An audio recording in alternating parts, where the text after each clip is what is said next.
5, que era la que decía que cuando un menor decía estaba en riesgo moral o material, una ley que se hizo a comienzos del siglo XX, sobre todo para internar a los hijos de los anarquistas, de los canillistas, de los inmigrantes que venían a la Argentina, una ley que mientras estuvo vigente generó mucho dolor y mucho maltrato a miles y miles de niños y niñas que terminaban, ya lo que se llamaba internación era una privación de libertad, terminaban presos por ser pobres, o por estar jugando en la calle, o por romper un vidrio, o por afanarse una mandarina, o porque sus familias no eran lo que al aparato burocrático le parecía adecuado. Bueno, esto es lo mismo. Pero no es demencial. No, es una administración de la infancia pobre. Si decimos que pobre. es demencial, lo mismo que cuando hablamos de alguna medida de Milei, y yo escucho que algunos dicen, este está loquito, o está loco. Bueno, lo estamos haciendo zafar porque no es punible. No, está bien, no estoy diciendo que es una medida de un loco, es una medida gravísima porque que el fascista, o el fascismo, estoy de acuerdo, sí. Es no un es término que uno a enfermedad. veces usa. El fascismo no es una Totalmente enfermedad. de acuerdo. Es una medida que implica una especie de administración por parte del Estado de la infancia pobre, la infancia que el Estado quiere o encerrar, algunos otra vez serán entregados para adopción o invisibilizar. Se ve bien, vos mencionaste antes Crónica de un niño solo. Totalmente. E incluso Fabio ha contado en algunas entrevistas que a él mismo le pasó con niños pobres solamente. Sí, eso no habían cometido ningún bueno, y lo otro, sí, y el libro Las tumbas, que Medina cuenta su propia historia, su infancia. Ahora plantea una involución total en todo. Totalmente, absolutamente. Por eso yo lo enmarco en cómo en todo lo que este gobierno plantea como una vuelta al pasado, ¿no? Porque es coherente con el proyecto de país que plantea, por eso lo reivindica Roca, que hizo el genocidio con los pueblos indígenas. O sea, todo lo diferente, todo lo que encaja. Y es coherente con la idea, a mí yo a veces discuto cuando dicen destruye el Estado, destruye una parte del Estado y expande el Estado penal, el Estado represivo. Y el cuarto punto que tiene que ver con lo que lo preguntabas vos, Yo no lo voy a decir. no, lo que preguntaba él, es que no crea Pero eso es el libro de ellos. un sistema especializado. O sea, toda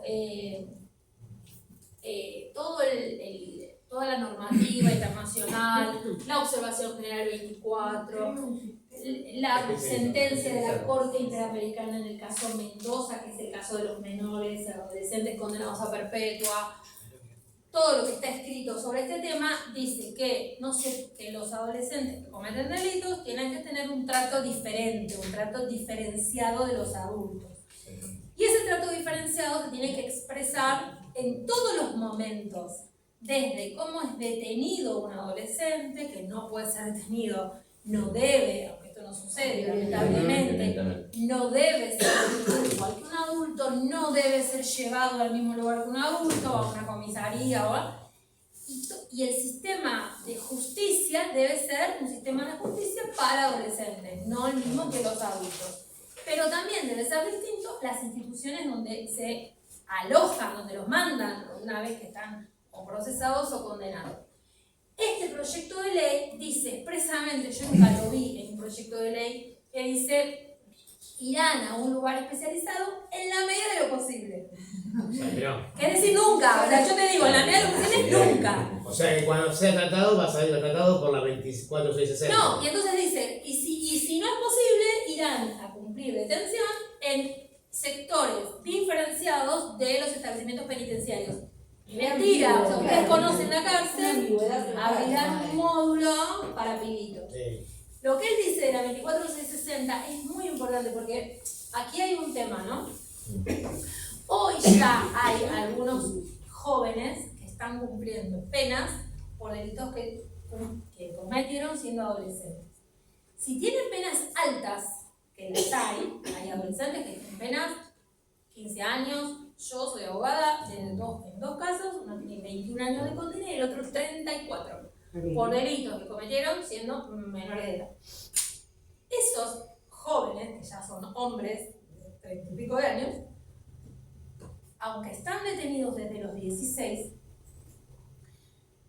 la observación general 24, el fallo Mendoza dice: toda su condena debe ejecutarse de modo distinto a la de un adulto. ¿Está bien? Aunque ya sean hombres de 30 años, de 25, de 40. Porque están privados de libertad desde que tienen 16 años. Entonces, toda su vida prácticamente la pasaron presos y esa condición jurídica de niño al momento de la detención debe ser considerada. ¿Se entiende eso? O sea, toda la ejecución se tiene... Por eso no debería aplicarse la 24660, que es para adultos. Entonces decía, digamos, que deja esa tangencia con la 24660 y si a un pibe que comete un delito le aplica esos 56 bis, no sale nunca más. Bueno, todo eso que le está diciendo son todas las reformas desde el año 2004 hasta 2017. Hubo una serie de reformas que empezaron con las llamadas leyes Bloomberg en el año 2004, reformas punitivistas, regresivas, que fueron dinamitando la 24660. La 24660 es una ley de ejecución penal que era, o sea, yo me río porque cuando estaba vigente plenamente la criticábamos, porque decíamos, no, tiene este problemita, y ahora es como el manifiesto comunista, que extrañamos. Está dinamitada, o sea, ha perdido todo su sentido, porque era una ley que tenía principios básicos, que eran, un principio era el principio de progresividad de la pena, es decir, que la persona podía ir cumpliendo determinados pasos del tratamiento penitenciario. Pongo esta cara porque todo esto era arbitrario, estaba sometido a la arbitrariedad del servicio penitenciario, teníamos observaciones, ¿no? Pero tenía como una expectativa de que si esa persona hacía determinadas cosas, si estudiaba, si trabajaba, si se portaba bien, entonces a la mitad de la condena podía tener salidas transitorias y a los 2/3 podía tener libertad condicional. Bueno, acá está intervenida por la ley. Eso está totalmente dinamitado. Y acá está intervenida. 24.660. Acá Puyaro en diciembre sacó la ley de emergencia y se suspendieron Y la todos. terminó de dinamitar, le sacó todos los derechos de Todos los progresividad, derechos. ADP, todas esas No, cosas. no solo Puyaro, Bullrich, porque ahora hay otra cosa horrenda que pasó, que es el Servicio Penitenciario Federal pasó a depender de la ministra de Seguridad, como en la dictadura. Eso, durante 40 años, el Servicio Penitenciario Federal dependía del Ministerio de Justicia y Derechos Humanos de la Nación, y ahora volvió a depender, como la dictadura del Ministerio de Seguridad. Entonces, construyen colectivos, como también hacen en la dictadura con los delincuentes terroristas, que hacían, digamos, programas específicos de tratamiento para delincuentes terroristas. Ahora son los de alto perfil. Claro. Todos los de acá que van a parar a Que van con un colorcito, con un uniforme. Exacto, los disfrazan de naranja, les impiden hablar por teléfono, Sí. todo eso es tremendo. Y todo eso con mucho consentimiento periodístico, social, político, porque nadie se opone a eso, nadie se atreve a levantar la voz sobre eso. Y con eso por ahí, digamos, Lo que pasa es que volvemos con al la principio. ley, la ley federal, entran chicos por delitos o de menudeo o de... Entonces que no hay nada que ver, ¿cómo puede Y lo meten ser? como si fuera como si tuviera Sí, como si un fuera que están organizando por una eso, banda. pero nadie se atreve. Vuelvo un poco con esto, si les parece, cierro, y si quieren hacemos un relateo de opiniones o de intercambio, un poco al comienzo, ¿no? O sea, no es solo lo que los periodistas, las periodistas escriban, digan, opinen, se equivoquen o publiquen o titulen mal, que puede suceder. Y yo creo que muchos, la verdad yo creo que muchos, perdón que lo diga acá, ¿no? Pero sindicato de empresarios ahí, pero creo que muchos, ¿qué va a hacer? Yo puedo hablar mal también de esa lugar, es pésimo, puedo hablar. No, pero creo que a veces hay desconocimiento, algunas cosas, y otras hay un fogoneo. No quiero dar ejemplos porque para ahí puede ser antipático, pero hay un caso, no voy a decir el periodista, pero voy a decir el caso, en el que se exhibió a una pareja públicamente, con la cara identificable, por haber asesinado a su bebé recién nacido. Sí, terrible. Salió en todos los medios, en las redes, Sí, etc., ¿no? Una mujer joven y un hombre joven que habían...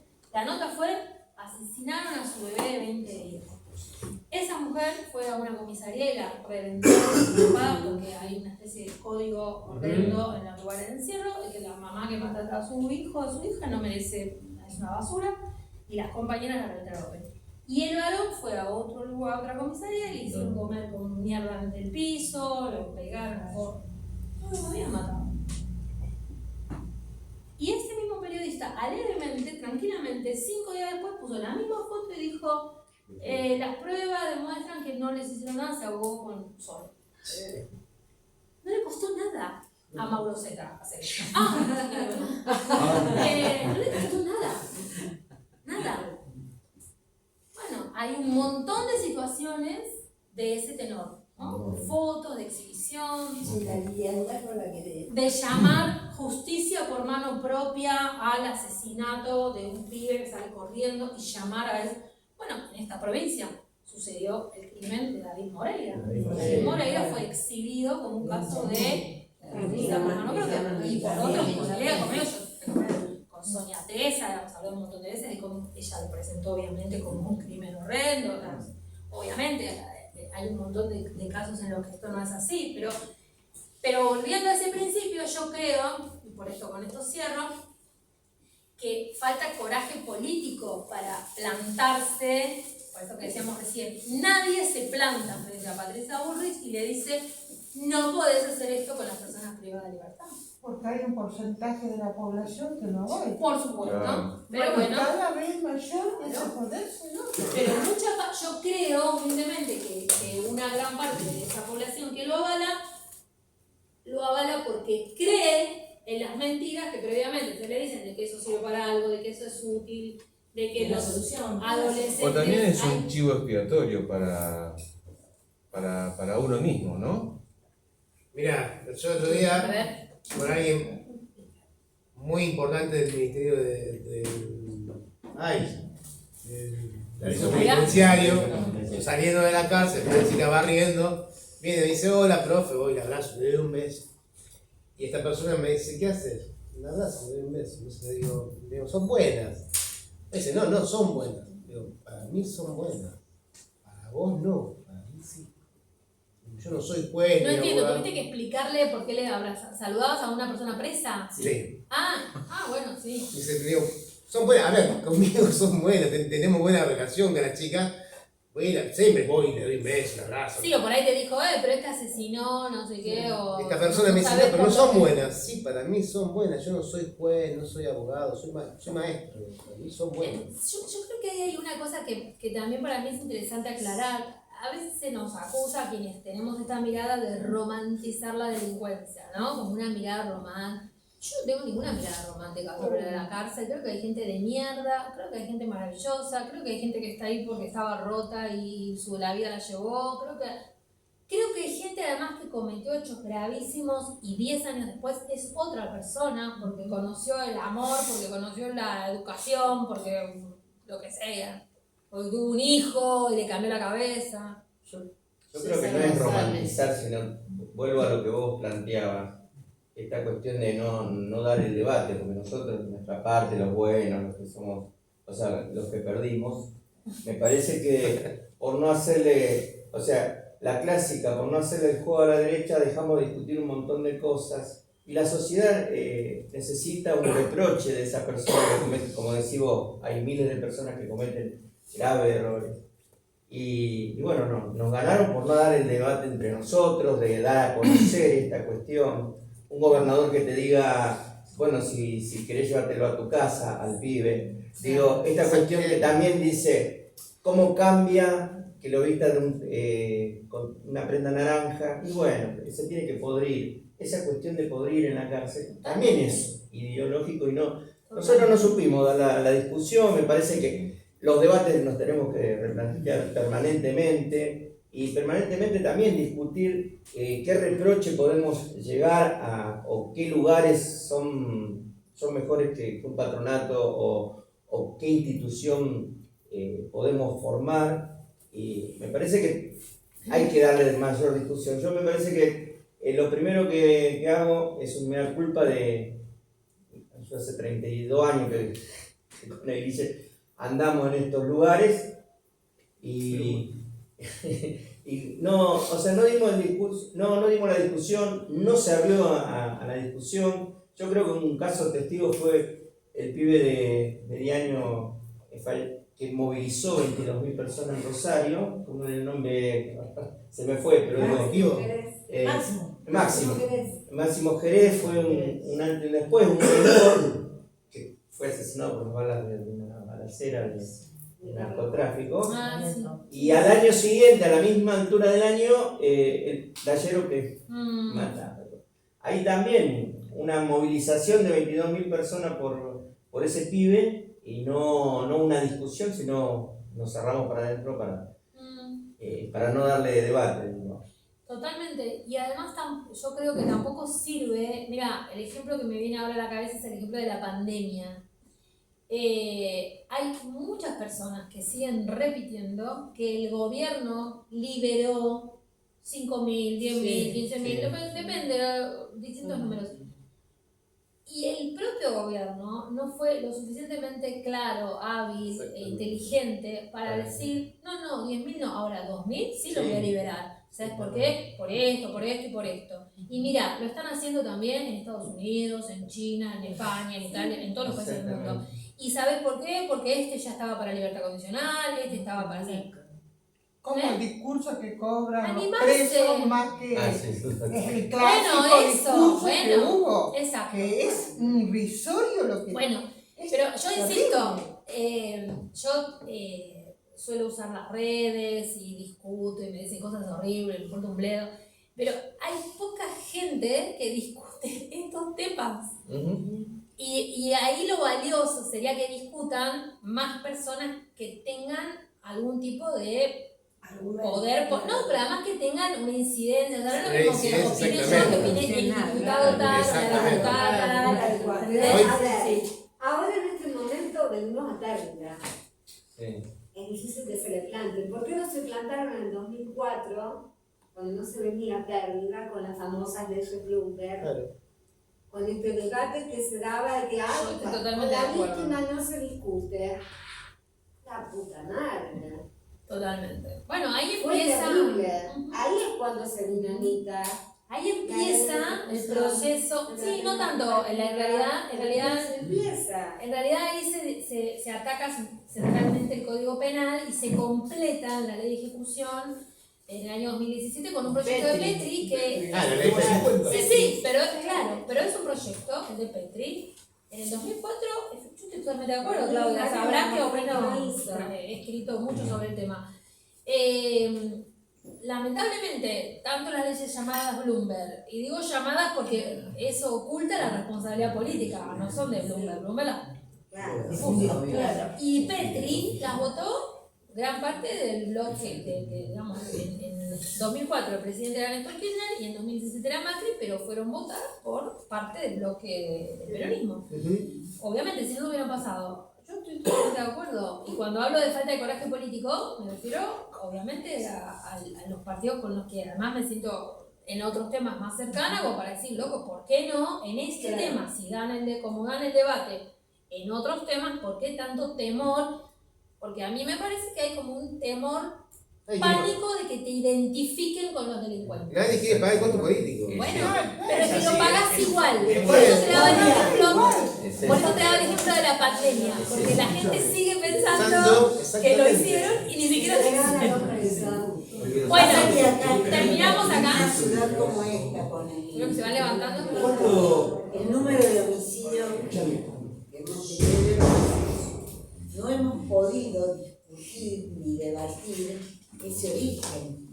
Entonces, como todo el mundo estaba pintado en tales y tales y tales lugares, la condición era de terrible maldad para ejecutar determinados actos. por supuesto fueron, Totalmente, horrendo, tremendos, claro que sí, por pero en supuesto. una sociedad con el número de homicidios que hubo en esta ciudad nunca se dio el debate profundo, por eso no se da respecto de los chicos. ¿Alguien puede Que pensar? no podés pensar ni siquiera en una macro situación, sino que está el cartel de la inseguridad sin poder buscar la Pero por causa. supuesto, pero además alguien puede pensar que en Rosario o en cualquier lugar de nuestro país la responsabilidad sobre el delito, el crimen organizado tenga que ver con los pibes de 13, 14 años.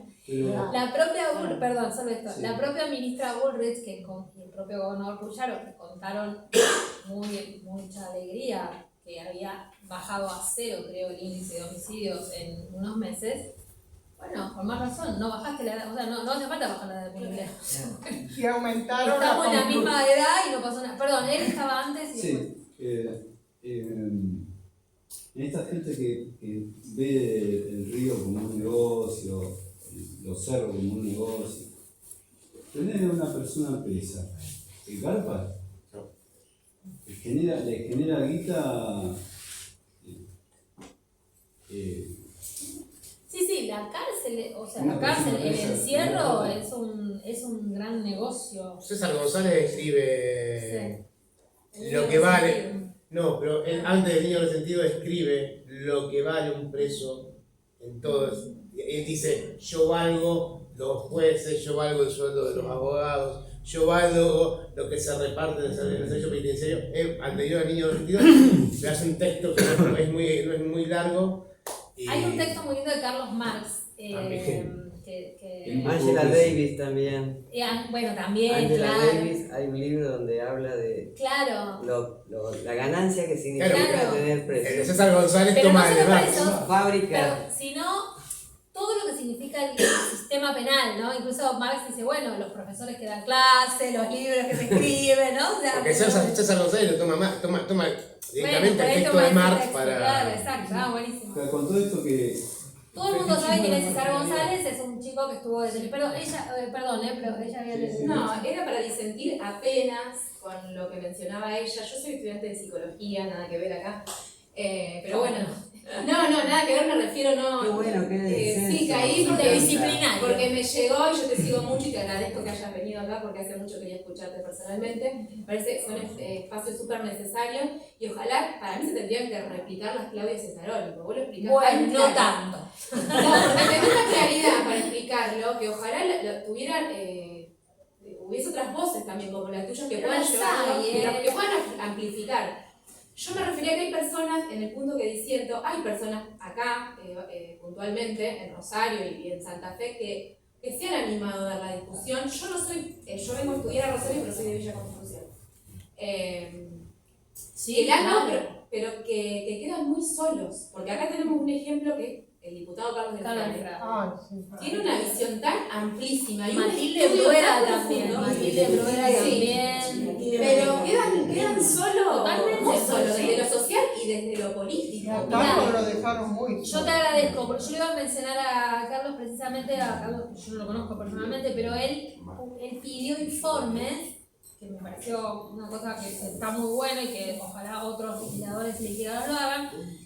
Él tomó un dato de la defensa. Hay un organismo nacional que se llama Defensora Nacional de los Derechos de Niñas, Niños y Adolescentes, que es un organismo que depende de la Ley 26.061. Y ahora hay una defensora, que es Marisa Graham. Entonces ella, que estuvo también en diputados y se opuso totalmente al proyecto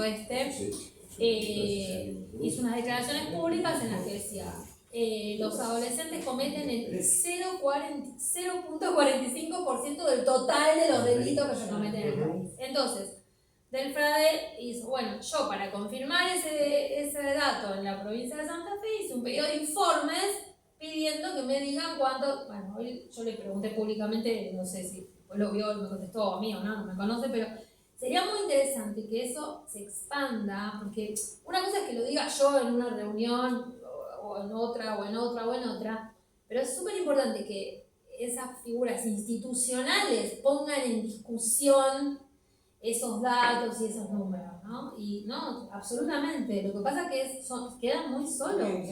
¿Viste? Sos un blanco móvil. O sea, uy, Matilde Brera Pero hasta tuvo un socialmente montón de quedan discurso solos. público y oponerse a todas las reformas de mierda que se hubo, pero bueno, ese yo sola, la termina votando ella sola, sí, Durante claro. años y años en Claro que sí, absolutamente, sí. En absoluta solidaridad. Totalmente. Por eso yo también rescato el fallo de la Corte, este fallo en el caso que mencioné, porque también me parece un gesto de valentía en un caso tan, digamos, tan doloroso como ese, digamos, sentado este precedente de aplicar, de utilizar esta aplicación. Ahora, ¿por qué cada vez que un gobierno de derecha sube, se plantea siempre con la justicia el tema de este tema? Siempre estamos con la educación, la justicia o la medicina, porque en realidad o las instituciones no están fuertes como para que cada uno que suba y haga lo que quiera, o la sociedad no está saliendo con fuerza a decir esto no se toca. Y bueno, un poco de todo eso, ¿no? Esto no se toca, porque yo no puedo entender que tengamos que aceptar esos 4 puntos. Bueno, por eso yo ando por todos lados tratando de discutirlo y otros más y muchas otras militamos en esto, ¿no? O sea, yo estoy de acuerdo. Yo, por ahí parece una cosa como hasta, perdón, ahora por ahí hasta una cosa como ñoña, ¿no? Pero yo no quiero que pibitos vayan presos. Entonces, bueno, tenemos que dar esa batalla, tenemos que abrazar a esos pibes, tenemos que recuperar lo mejor de la historia política de nuestro país, que se plantea proteger a esos, o sea, verlos como nuestros, no como monstruos. Y atacar la causa, ¿no? Totalmente. No, decía, fíjate, la derecha usa siempre estos métodos de injusticia. O sea, el crimen de 1, 2, 3 adolescentes lo multiplican y tratan de sacar la parte por el todo. Lo hacen. Yo soy docente universitario. Lo hacen con el tema de los extranjeros que estudian en la Argentina. Son un 4% y vienen a decir que los extranjeros vienen a estudiar gratis acá. Lo hicieron también durante la dictadura militar. Y todavía eso cala, de que los 30.000 desaparecidos, que aparte de discutir que no son 30.000, eran todos terroristas. Cuando se sabe que en el año 76 las organizaciones armadas activas que habían quedado no eran más de 1.000 o 1.500 personas. O sea que los otros 28.500 desaparecidos eran obreros, intelectuales. Toman la parte, o sea, toman la minoría por el todo. Y lo amplifican. Y así argumentan. Por supuesto, y así argumentan. Y no hay una respuesta. Totalmente. Y logran sentido común. Sí. Logran sentido común. Una cosa nada más, con esto de los extranjeros, yo voy justamente en X a un tarado que decía eso, pero cuando el extranjero está acá, trabaja, estudia, compra comida, viaja en el transporte público, o sea, no es que le está regalando nada, es un ciudadano como cualquiera de nosotros que vive acá. Eso, yo te complemento una cosa, eso me lo discutí con un amigo, me dice, no puede ser uno de los extranjeros. ¿Cómo te llamas? Era un apellido Pucurulo. En fondo. Y yo le digo, pero tu apellido chorrea pizza como el mío. ¿Dónde saliste? No, mi abuelo estudió en la escuela primaria acá. Entonces, ¿cómo era? Gratis para mi abuelo, era no tiene que ser gratis para otro. No te llama Pincel. Totalmente. Pincel. Sí. Yo, hablando de esto de la construcción mediática, niño criminal, el marco, digamos, lo puntual que está haciendo, no, recordaba el caso cuando fue el caso del llamado, se decía el playero, ¿no? El bombardeo que hubo. O sea, para que uno pueda ver, y que lógicamente era conmovedor, porque se vio cuando le tiran a ese, un joven, ¿verdad? Sí, claro. Pero toda su historia de que había empezado a trabajar hace un mes, que tenía un bebé chiquito. El video que lo dedicaron. Yo soy docente acá en la Facultad de Derecho, de temática de Derechos Humanos desde niñez y adolescencia. Yo decía, a ver, la imagen, la vieron todas, yo pensé así, ¿qué vieron? Entonces todos sí, que esto, que terrible, porque fue terrible en ese tiempo, que hechos que ocurrieron así. Y no vieron otra cosa. Entonces, Un pibe El desarrapado. otro pibe era un menor de edad, acá la descubierta, Enojota. o sea, No, tremendo. una vulnerabilidad No, que, a ver, pero no es como Bueno, pero hay romantizar intencionalidad, que bárbaro, es menos, vale menos la vida, no. Sí, es hay- Una tragedia uno se tiene que absoluta. conmover por los dos seres Totalmente. humanos que estaban allí implicados, por supuesto. Uno, el valor vida, no está. Digo, terrible. O sea, la vulnerabilidad que a lo mejor le dijeron andar, te damos unos mangos, no sé cómo fue.